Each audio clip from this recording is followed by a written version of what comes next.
어느 순간부터 아무리 애써도 인생이 앞으로 나아가지 않는다고 느껴질 때가 있습니다. 노력은 하고 있는데 결과가 없고 분명 열심히 살고 있는데 길이 막힌 것처럼 느껴집니다. 이때 사람들은 보통 이렇게 묻습니다. 왜 이렇게 안 풀릴까? 무엇이 잘못된 걸까? 누가 내 인생을 막고 있는 걸까?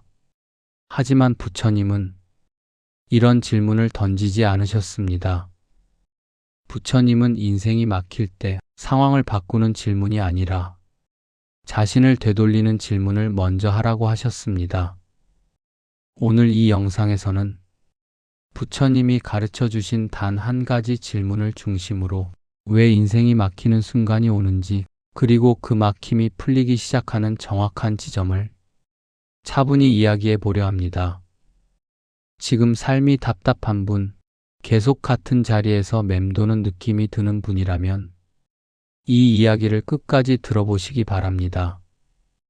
일부 인생이 막힐 때 반드시 나타나는 한 가지 공통점. 인생이 막혔다고 느끼는 순간은 대부분 외부 상황 때문이 아닙니다. 돈이 없어서, 사람이 떠나서, 기회가 없어서라고 생각하지만 조금 더 깊이 들여다보면 그 모든 상황 아래에는 공통된 상태가 하나 있습니다. 바로 마음이 멈춰 있다는 점입니다. 부처님은 괴로움이 생기는 이유를 세상 탓으로 돌리지 않으셨습니다. 항상 마음의 작용을 먼저 보셨습니다. 인생이 막혔다는 느낌이 들 때 사람의 마음은 대부분 이렇게 굳어 있습니다. 이렇게 되어야만 한다는 생각에 매달려 있고, 놓치면 안 된다는 두려움에 붙잡혀 있으며, 이미 지나간 일에 마음이 계속 묶여 있습니다. 겉으로는 아무 일도 없어 보이지만 속에서는 이미 흐름이 멈춘 상태입니다. 부처님은 이것을 길이 막힌 상태가 아니라 집착이 흐름을 막고 있는 상태라고 보셨습니다. 중요한 점은 이 상태에서는 아무리 더 노력해도 인생이 앞으로 나아가지 않는다는 사실입니다. 왜냐하면 움직여야 할 것은 상황이 아니라 마음이기 때문입니다.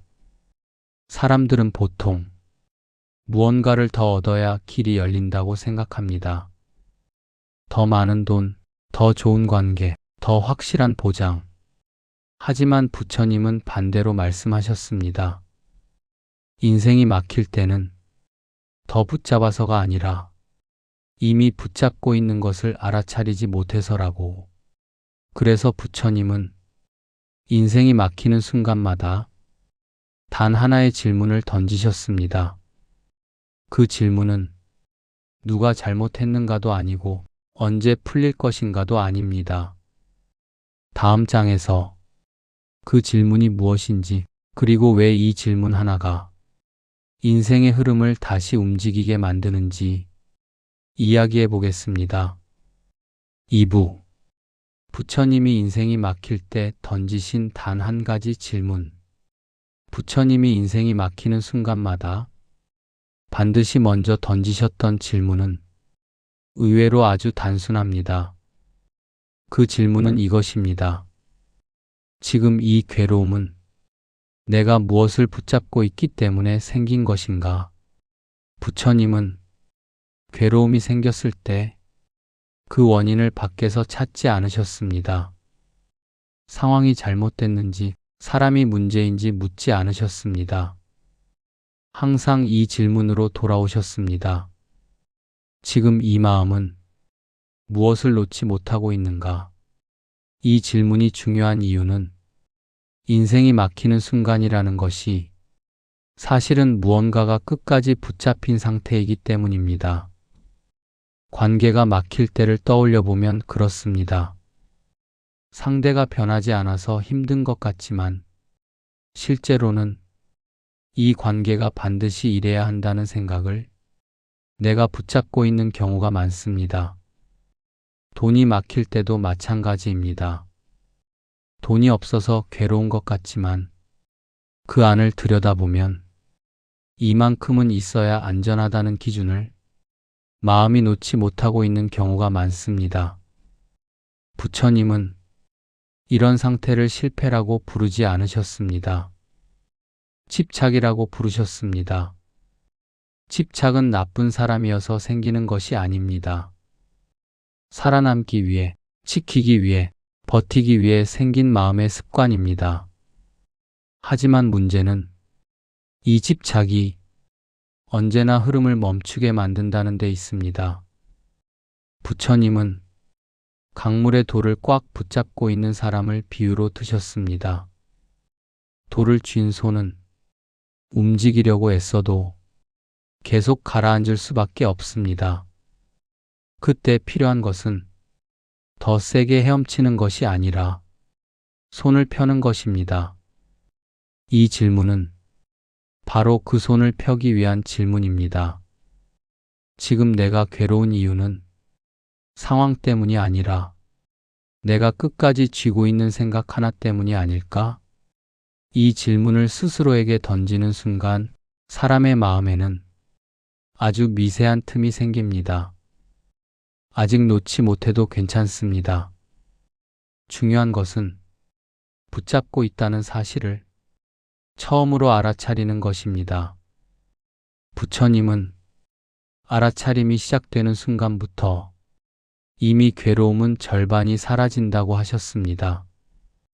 인생이 막힌 것처럼 느껴질 때 이 질문을 피하고 싶어지는 이유는 대답이 어렵기 때문이 아닙니다.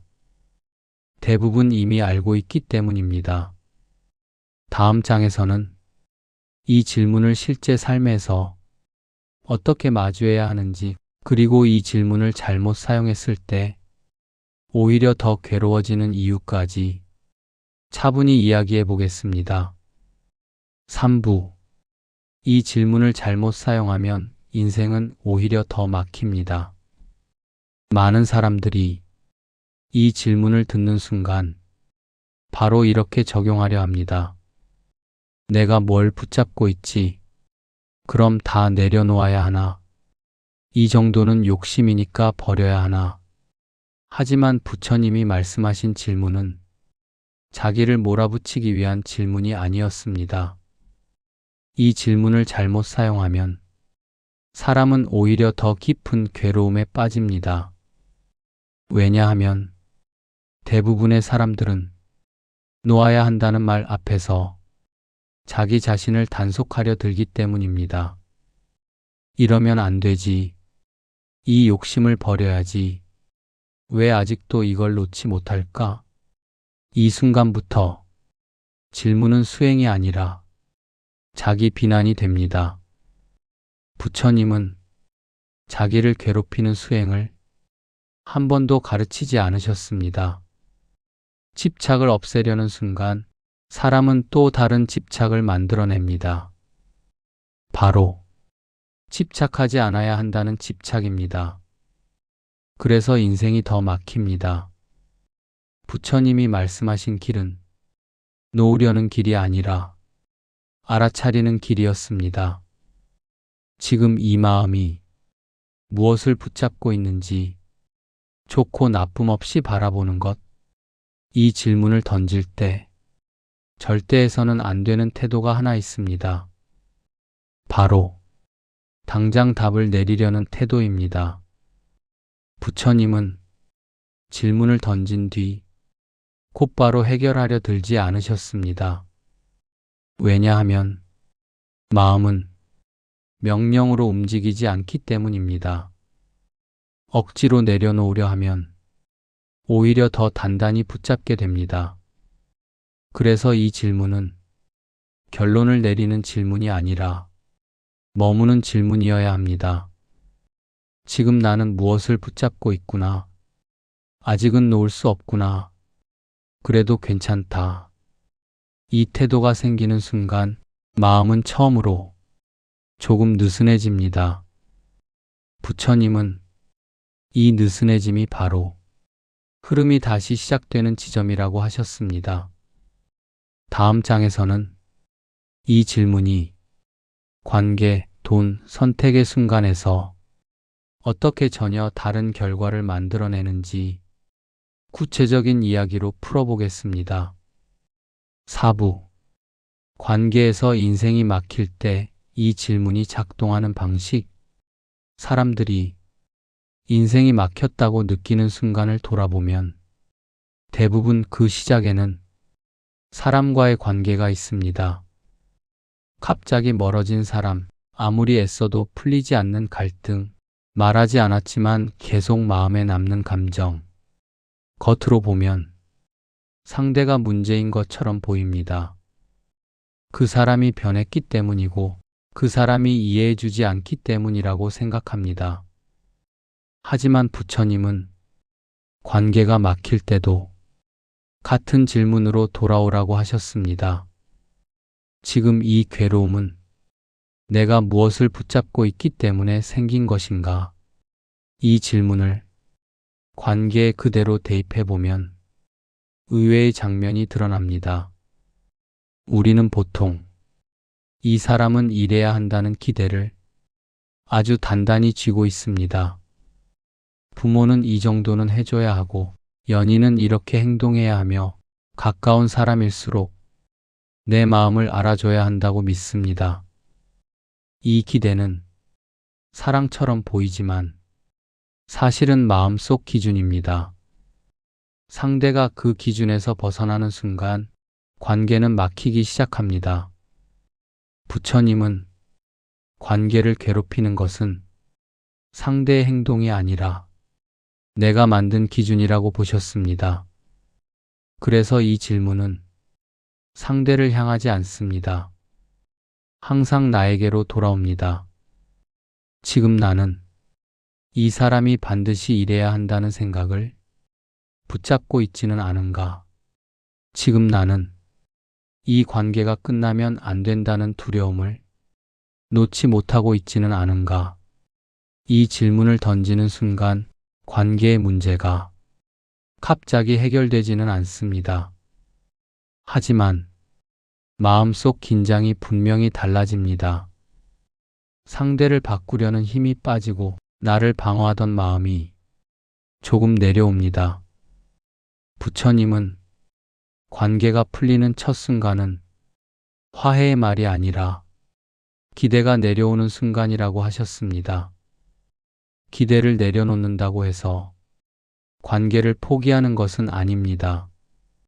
다만 상대를 내 기준에 가두지 않겠다는 선택입니다. 이 선택이 생기면 놀랍게도 상대의 태도가 달라지기 시작합니다. 왜냐하면 사람은 붙잡히고 있다는 느낌보다 허용되고 있다는 느낌 앞에서 훨씬 부드러워지기 때문입니다. 다음 장에서는 사람보다 더 민감한 주제, 돈의 흐름에서 이 질문이 어떻게 작동하는지 이야기해 보겠습니다. 5부. 돈이 막힐 때 사실은 돈이 아니라 마음이 막혀 있다. 돈의 흐름이 막히면 사람은 가장 먼저 스스로를 의심합니다. 내가 능력이 부족한 건 아닐까? 선택을 잘못한 건 아닐까? 하지만 부처님은 돈의 문제 역시 외부 조건보다 마음의 상태에서 시작된다고 보셨습니다. 돈이 막혔다는 감각을 가만히 들여다보면 그 안에는 거의 항상 강한 불안이 함께 있습니다. 이 불안은 단순히 돈이 없어서 생기는 것이 아닙니다. 앞으로도 계속 이 상태일 것 같다는 생각, 다시 회복하지 못할지도 모른다는 두려움에서 옵니다. 그래서 부처님은 돈의 문제 앞에서도 같은 질문으로 돌아오라고 하셨습니다. 지금 이 괴로움은 내가 무엇을 붙잡고 있기 때문에 생긴 것인가? 이 질문을 돈의 흐름에 대입해보면 사람마다 붙잡고 있는 것이 드러납니다. 이만큼은 벌어야 안전하다는 기준, 이 나이에는 이 정도는 있어야 한다는 비교, 지금 실패하면 끝이라는 생각. 이 생각들은 현실을 설명하는 말처럼 보이지만 사실은 마음을 조이는 틀에 가깝습니다. 부처님은 이 틀이 강해질수록 사람의 선택은 점점 좁아진다고 하셨습니다. 불안이 커질수록 사람은 더 안전한 것만 고르려 하고 그럴수록 흐름은 더 막히게 됩니다. 돈의 흐름이 막힐 때 사람이 가장 많이 하는 실수는 두려움 위에서 결정을 내리는 것입니다. 부처님은 두려움 위에서 내린 선택은 겉보기엔 합리적이지만 결과적으로 더 큰 막힘을 만든다고 하셨습니다. 이 질문은 그 두려움을 없애기 위한 질문이 아닙니다. 두려움이 무엇에 기대고 있는지를 보게 하는 질문입니다. 지금 나는 돈이 없어서 괴로운 것이 아니라 이 상태가 끝나지 않을 것이라는 생각을 붙잡고 있는 것은 아닐까? 이 생각을 알아차리는 순간 돈의 상황은 그대로여도 마음의 압박은 분명히 달라집니다. 부처님은 돈이 다시 흐르기 시작하는 시점은 숫자가 바뀌는 순간이 아니라 선택의 결이 달라지는 순간이라고 하셨습니다. 다음 장에서는 이 질문이 인생의 중요한 선택 앞에서 어떻게 후회를 줄이고 길을 다시 열어주는지에 대해 이야기해 보겠습니다. 6부 선택의 순간 이 질문은 후회를 줄여줍니다. 인생이 막혔다고 느끼는 많은 순간은 사실 지나간 선택을 계속 되돌아보고 있을 때 찾아옵니다. 그때 이렇게 생각합니다. 그때 다른 선택을 했더라면 어땠을까? 왜 나는 그 길을 택했을까? 부처님은 후회가 괴로움이 되는 이유를 선택 자체에서 찾지 않으셨습니다. 항상 그 선택을 붙잡고 있는 마음에서 찾으셨습니다. 사람은 선택을 한 뒤에도 그 선택을 놓지 못합니다. 이미 지나간 결정 위에 계속 마음을 올려두고 살아갑니다. 그래서 인생이 앞으로 나아가지 않습니다. 부처님은 선택의 순간에도 같은 질문을 던지라고 하셨습니다. 지금 이 마음은 무엇을 붙잡고 이 선택을 하려 하는가? 이 질문은 정답을 고르기 위한 질문이 아닙니다. 내 마음의 방향을 확인하기 위한 질문입니다. 선택을 앞두고 있을 때 사람의 마음은 보통 둘 중 하나입니다. 두려움에 끌려가거나 집착에 붙들려 있습니다. 안전해야 한다는 생각, 잃으면 안 된다는 마음, 남들보다 뒤처지면 안 된다는 기준. 이 상태에서 내린 선택은 설령 결과가 나쁘지 않아도 마음에 후회를 남깁니다. 왜냐하면 그 선택이 나를 살리기 위한 선택이 아니라 불안을 피하기 위한 선택이었기 때문입니다. 이 질문을 던지면 선택의 무게가 달라집니다. 지금 이 선택은 두려움에서 나오고 있는가? 아니면 지금의 나를 존중하는 마음에서 나오고 있는가?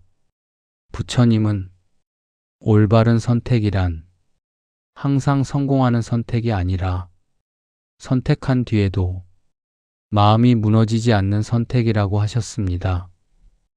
이 질문을 통해 선택한 길은 결과가 완벽하지 않아도 후회가 오래 남지 않습니다. 왜냐하면 그 순간에 나는 도망치지 않았다는 사실을 스스로 알고 있기 때문입니다. 인생이 막힌 느낌이 드는 이유는 잘못된 선택을 해서가 아니라 선택을 계속 붙잡고 있기 때문일 수 있습니다.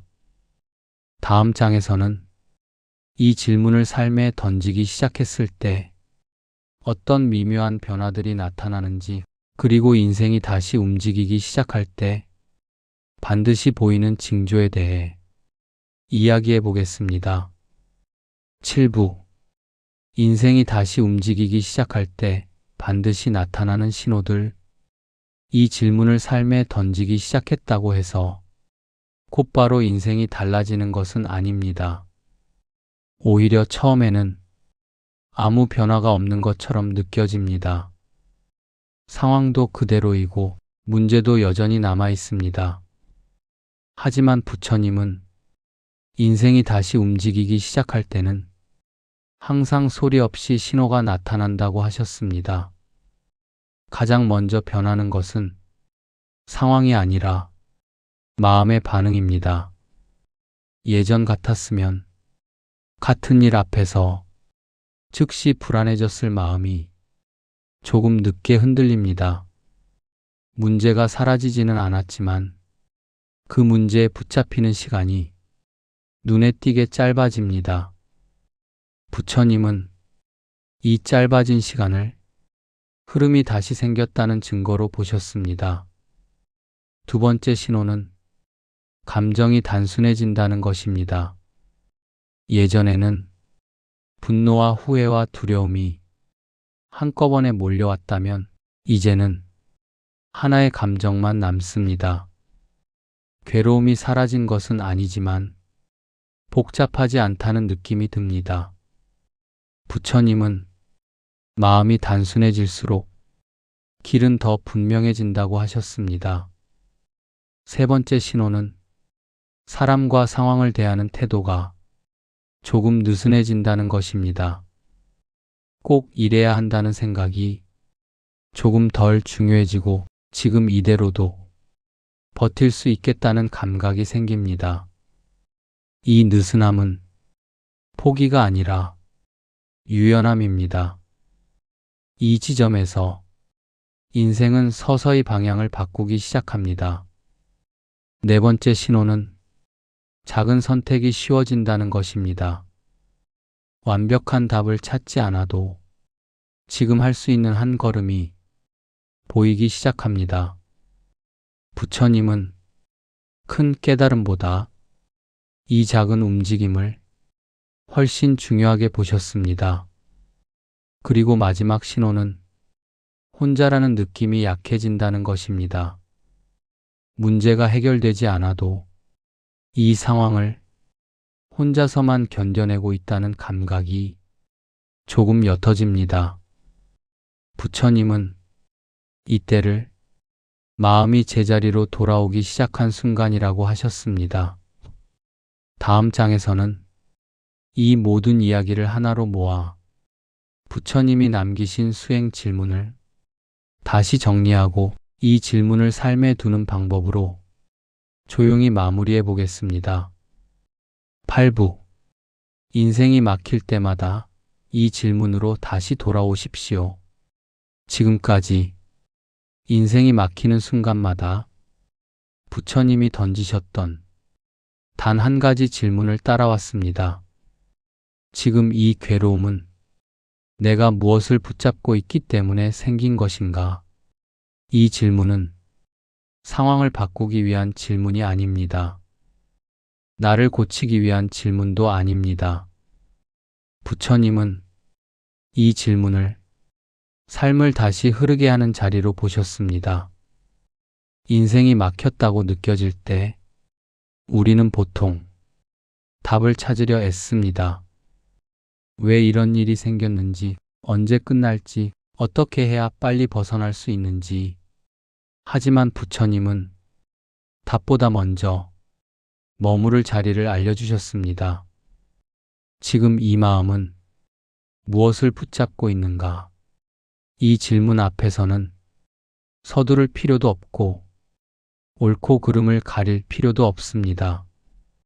아직 놓지 못해도 괜찮고 여전히 두려워도 괜찮습니다. 중요한 것은 이 질문을 피하지 않는 것입니다. 부처님은 이 질문을 던질 수 있는 상태 자체가 이미 수행의 시작이라고 하셨습니다. 삶이 막힌 것처럼 느껴질 때마다 이 질문으로 돌아오십시오. 그리고 억지로 답을 내리지 말고 그 자리에 잠시 머물러 보십시오. 붙잡고 있다는 사실을 알아차리는 것만으로도 마음은 이미 조금씩 풀리고 있습니다. 인생은 갑자기 열리지 않습니다. 하지만 조용히 다시 움직이기 시작합니다. 지금 이 순간에도 당신의 삶은 멈춘 것이 아니라 숨을 고르고 있는 중일지도 모릅니다. 이 질문이 앞으로의 삶에서 조용한 등불이 되기를 바랍니다. 오늘 이 이야기가 당신의 마음에 작은 쉼표가 되었기를 바랍니다. 끝까지 함께 해주셔서 고맙습니다.